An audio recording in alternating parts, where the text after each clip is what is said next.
bienvenue sur Médiane TV et Zoom dans cette chronique culture sur la fondation Hiba qui va célébrer très bientôt ses 20 ans et ça sera donc en 2026. La fondation Hiba qui est un partenaire incontournable du festival Visa for Music. Et pour nous parler justement de cette fondation mais également de ce partenariat, j'ai le plaisir d'avoir à mes côtés Marwan El Fashen qui est le directeur général de la fondation Hiba. Marwan El Fashen, merci beaucoup d'avoir accepté notre invitation. Alors, tout d'abord, la Fondation Hiba est un partenaire de Visa for Music. Parlez-nous de ce partenariat. Merci pour l'accueil et merci de cette opportunité de parler de la Fondation. La Fondation Hiba, comme tout le monde le sait, a été créée à l'initiative de Sa Majesté le Roi Mohamed VI, que Dieu l'assiste, en 2006. C'est une fondation qui soutient Visa for Music depuis sa création en 2014, donc depuis la première édition. Nous avons accompagné le festival par son hébergement, son financement et l'accompagnement à son développement justement. Et c'est pour nous à la fois un plaisir mais un honneur aussi d'accompagner un festival comme Visa for Music de la musique africaine et moyen-orientale. La fondation, comme vous le disiez, alhamdoulilah, un acteur incontournable de la scène culturelle et artistique marocaine. Nous avons à la fois des lieux de diffusion, de production, que sont le cinéma Renaissance, le Café La Seine, qui est devenu l'endroit, le lieu incontournable de l'agenda culturel Rabati. Vous sortez dans la rue, vous demandez au Rabati, tout le monde connaît le Café La Seine. Les lundis c'est jam, les mardis c'est théâtre, le mercredi c'est rencontre littéraire et ainsi de suite. Le cinéma Renaissance qui aujourd'hui a une offre éclectique de programmation filmographique. Nous avons des blockbusters américains, européens, mais aussi de la RSC marocain, européen, canadien, asiatique. L'idée, c'est vraiment de garantir au public, jeune et moins jeune, une offre de qualité culturelle qui soit accessible par la médiation culturelle, mais aussi par la politique de prix que nous opérons. La Fondation Hiba, c'est aussi le Hiba Lab, un laboratoire d'expérimentation artistique qui permet aux collectifs d'artistes, théâtre, danse de venir résider et accompagner la création. Mais c'est aussi le studio Hiba à Casablanca. Probablement, au Blefrman, l'un des plus grands et l'un des plus beaux studios d'enregistrement sur notre continent africain. La Fondation Hiba et la musique, c'est une longue histoire d'amour. C'est beaucoup d'accompagnement de jeunes musiciens et de jeunes artistes par des programmes que la Fondation opère. Justement, la Fondation Hiba, vous le disiez, donc c'est l'accompagnement des jeunes. Est-ce que vous pouvez nous dire comment justement la Fondation Hiba a participé à cette dynamique qu'on sent de plus en plus importante de la scène musicale et de la scène artistique marocaine et africaine, forcément? Bien sûr. Les raisons sont assez simples et elles sont au nombre de deux. La première, c'est que nous avons vocation et mission à soutenir toutes les formes d'art et de culture, mais comme la musique prend une place importante dans les communautés marocaines, nous Marocains on adore la musique, qu'elle soit populaire ou moins populaire. Là on est une châtia, on aime nous amuser, on aime nous divertir.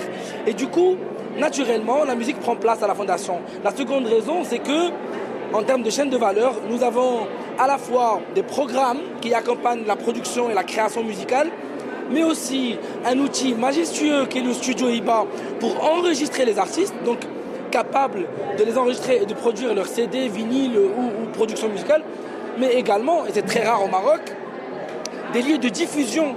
Donc le cinéma Renaissance et le Café La Seine, où ils peuvent. Donc vous imaginez, vous êtes artiste musicienne, vous arrivez à la Fondation, on vous accompagne en finançant votre production par un producteur, dans la direction artistique, dans le tournage du clip, etc.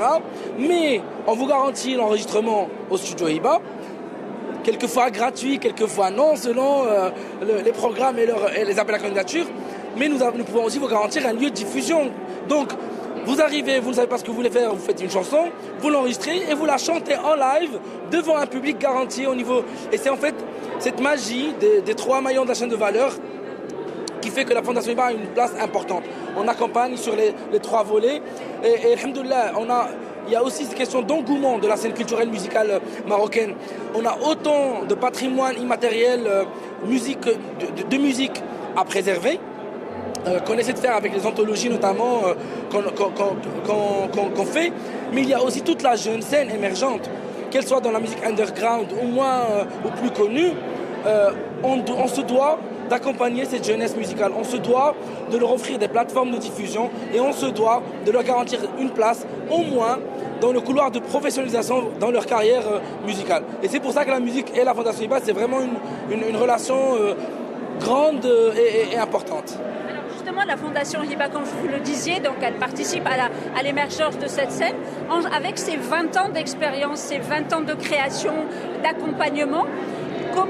Quel regard vous portez sur cette scène et est-ce que vous estimez aujourd'hui que la femme artiste, la jeune femme artiste, elle a sa place dans cette dynamique qui est en train de connaître la scène musicale marocaine? Merci pour la question parce qu'on ne me la pose pas très souvent. Alors sur le volet de la jeune scène, il y a un réel engouement des jeunes. On ne va pas généraliser, mais il y a quand même un réel engouement pour le rap, trap et la musique hip-hop. C'est-à-dire la musique urbaine à laquelle les jeunes se connectent en général, qui est parfois leur seul moyen d'expression sur leur souffrance sociale ou économique, etc. Donc on va utiliser le rap et les paroles de la musique rap pour exprimer ce vécu social et ce vécu économique du jeune Marocain. Mais il y a aussi la musique pop qui allie musique populaire avec les tendances urbaines du moment. Il y a aussi les résidences artistiques et la musique fusion qui, elle, permet à la musique gnawa d'être revisitée par du jazz. Et donc c'est ces mariages-là qui font que la musique marocaine, elle continue de réussir et elle continue de briller. Sur la question des femmes, la femme ose aujourd'hui. C'est-à-dire, si auparavant la place de la femme dans la musique était en arrière-plan, aujourd'hui la femme prend le micro, aujourd'hui la femme prend la batterie, aujourd'hui la femme prend la guitare. C'est-à-dire on voit un vrai avènement, une vraie place de la femme dans la musique. Et je pense qu'on a ôté de nos esprits ce voile d'elle, la femme, elle est à sa place, elle est là ou là ou là. Mais là, je pense, je réponds naturellement, parce que nous, naturellement, à la Fondation, on ne se pose même plus la question. Quand on reçoit des candidatures, qu'elles soient femmes ou hommes, pour nous, c'est le même traitement. On ne regarde que la compétence et la capacité à créer de la bonne musique.